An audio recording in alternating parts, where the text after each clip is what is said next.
बिस्मिल्लाहिर्रहमानिर्रहीम। मोहतरम नाजरीन, अस्सलामु अलैकुम वरहमतुल्लाहि वबरकातुहू। नाजरीन, आज की इस वीडियो के अंदर आपके सामने बड़ा अहम मसला जिक्र करने वाला हूँ। सुहागरात किस तरह मनाएं और मनाने का तरीका भी आपके सामने अर्ज करूँगा।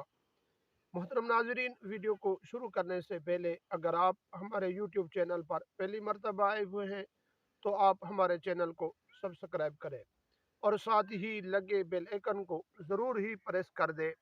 इस तरह की वीडियो का नोटिफिकेशन आप तक पहुंचता रहे।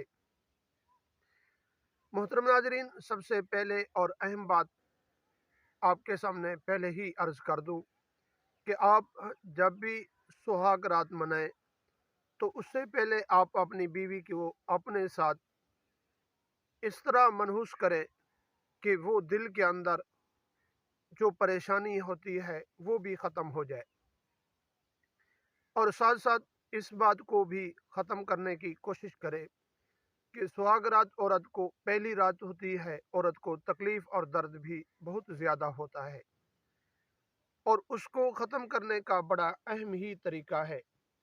वो तरीका ये है कि आप जब बीवी के साथ हम बिस्तरी करें उससे पहले आप बीवी के साथ बोसो किनार करें,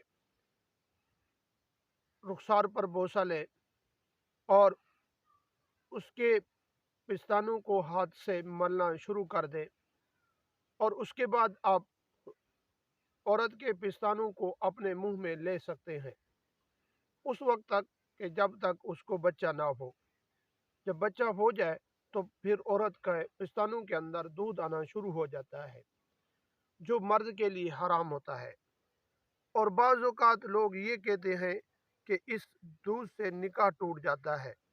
शरन इसकी कोई ये बात नहीं कि निकाह टूट जाता है, निकाह बरकरार रहता है, लेकिन ये दूध पीना औरत अपनी बीवी का या किसी और औरत का ये हराम है, ये शरन जायज़ नहीं है।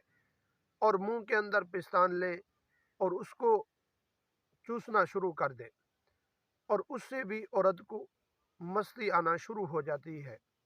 और उसके बाद औरत के शर्मगाह पर हाथ भी लगा सकते हैं, शरन जायज़ है।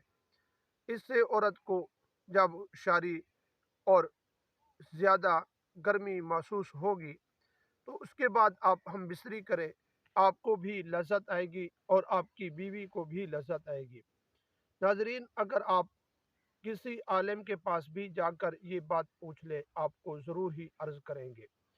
अगर वीडियो आपको अच्छी लगे अपने दोस्तों की तरफ भी शेयर ज़रूर कीजिए।